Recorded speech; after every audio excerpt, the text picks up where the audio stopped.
जय गंगे हर हर गंगे।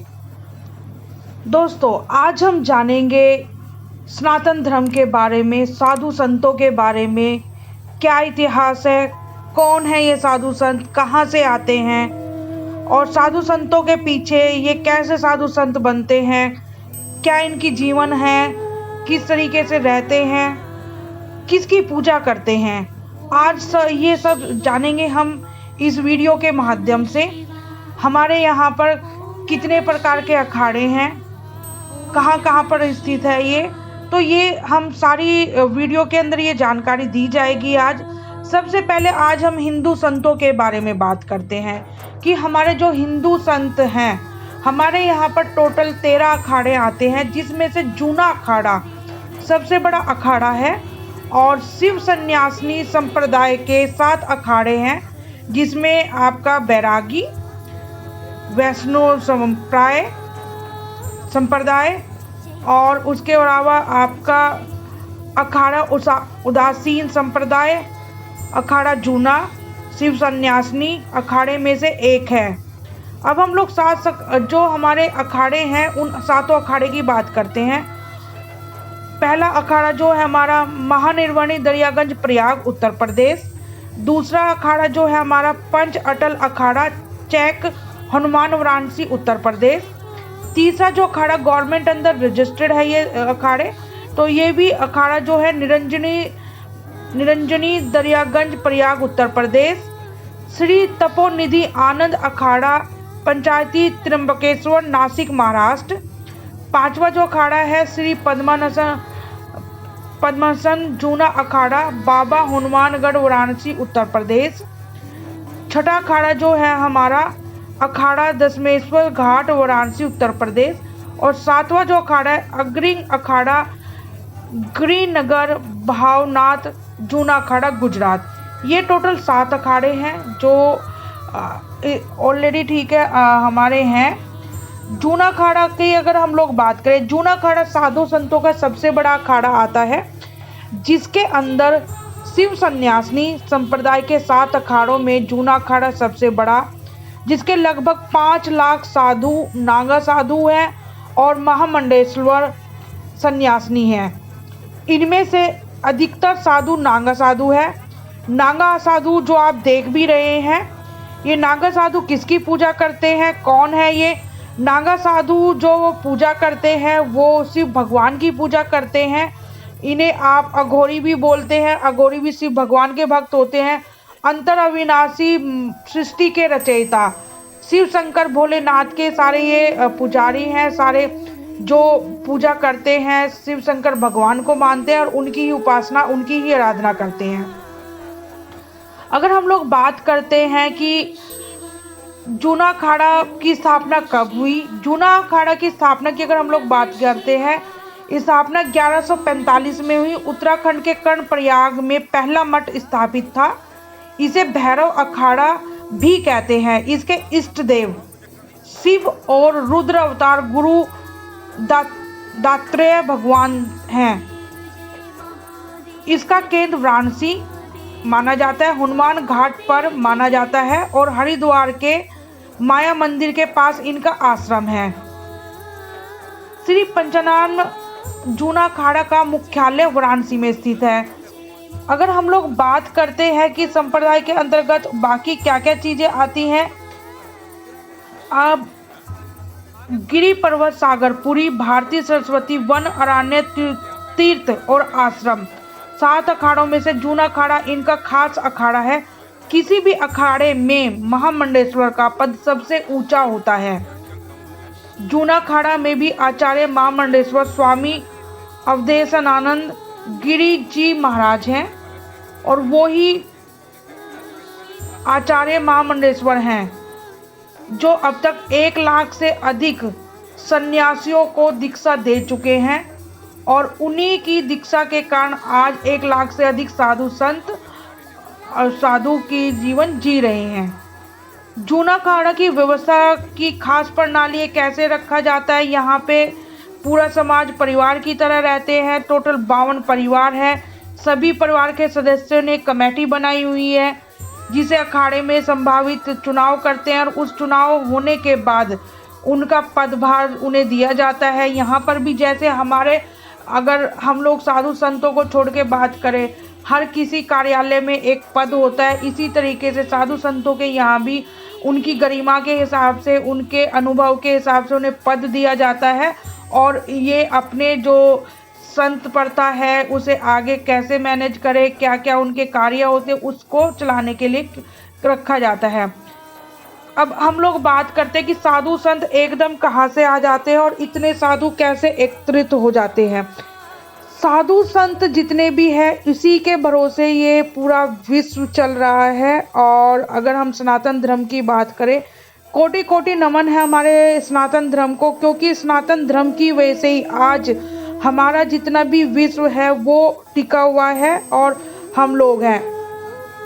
साधु संतों की अगर हम लोग बात करते हैं, साधु संत भगवान के उपासक होने के साथ साथ उनका जीवन का लक्ष्य ही सिर्फ भगवान को पाना होता है। वह अगर हम लोग बात करें कि इनकी साधु बनने का प्रारंभ कैसे होता है, जब किसी व्यक्ति के मन में वैराग्य उठ जाता है और उसे सारी चीज़ों में रुचि समाप्त हो जाती है, सिर्फ एक भगवान से लौ लग जाती है। वो भगवान आप कहीं भी किसी को भी मान सकते हैं, जिसमें भी जिस रूप में आप उसे पूजते हैं, उसके प्रति वैराग्य उठ जाता है और सिर्फ उससे मिलने की इच्छा जग जाती है और आपको लगता है कि ठीक है, उससे मिले बिना ही जीवन अधूरा है, अब जीवन में उसको प्राप्ति के अलावा कुछ और नहीं बचा।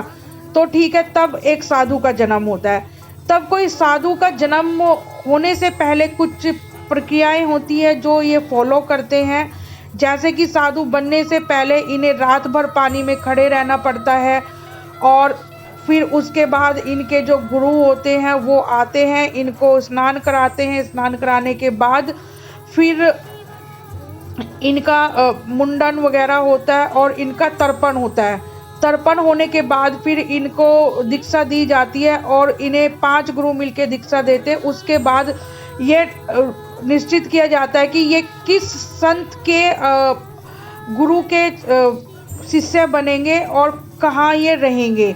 तो जो पालन पोषण होता है सारा उनका, वो ठीक है, गुरु जी के वहाँ पे रहना खाना सारा व्यवस्था वहाँ होती है उनकी। उसके साथ साथ फिर इनका भी प्रोसेस, इतने घंटे पूजा करनी है, भिक्षा मांगनी है, तो ये सारा कार्य इन्हें करना होता है। क्योंकि भिक्षा मांगने का भी एक अर्थ है कि साधु संत भिक्षा क्यों मांगते हैं, कि उसके साधु के मन के अंदर जो भी ठीक है अंदर भाव है वो ठीक है सारा निकल जाए। और अब एक वो संत है, उसे अमीर गरीब ऊंच नीच जात पात धर्म से कोई फर्क नहीं पड़ता। अब वो जो पहले था अब वो नहीं है, वो इसलिए ठीक है भिक्षा मांगी जाती है। साधु संत भिक्षा मांगते हैं और अपना जीवन निर्वाह करते हैं। अब हम बात करते हैं कि ठीक है, जहाँ जहाँ साधुओं के इन्होंने अपने आश्रम बना रखे गुरु ने, वहीं आश्रम में साधु संत रहते हैं। जब भी महाकुंभ होता है तभी सारे साधु संत एकत्रित हो जाते हैं। यहाँ पे इनके पास संदेशा आता है महामंडलेश्वर जी का, और महामंडलेश्वर जी के आदेश अनुसार सारे जितने भी अखाड़े हैं वो सारे के सारे अखाड़े जो गवर्नमेंट रजिस्टर्ड है वो आ जाते हैं और आके गवर्नमेंट ही उनकी वहाँ रुकने की व्यवस्था, उनको ठहरने का व्यवस्था करती है। सारा गवर्नमेंट उनको प्रबंध करके देती है। अब जब 4 जगह जब सागर मंथन हुआ, सागर मंथन के समय जब 12 रत्न निकले, 12 रत्न में से ठीक है एक रत्न निकला अमृत।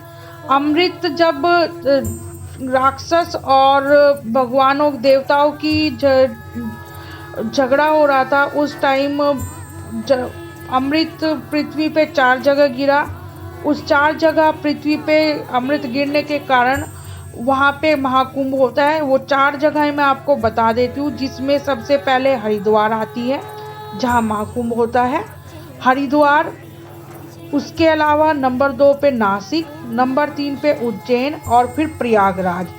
हरिद्वार वह नगरी है जहाँ गंगा माता उत्तराखंड में स्थित है और गंगा जी पहाड़ों से निकल के धरती तलहटी पे आती है और वहाँ बहने लगती है। और फिर आगे वहाँ गंगा हरिद्वार से निकल के गंगा जी छोटी छोटी नदियों के रूप में मिल जाती है और नदियों से फिर आगे जाके कोलकाता गंगा सागर में मिल जाती है।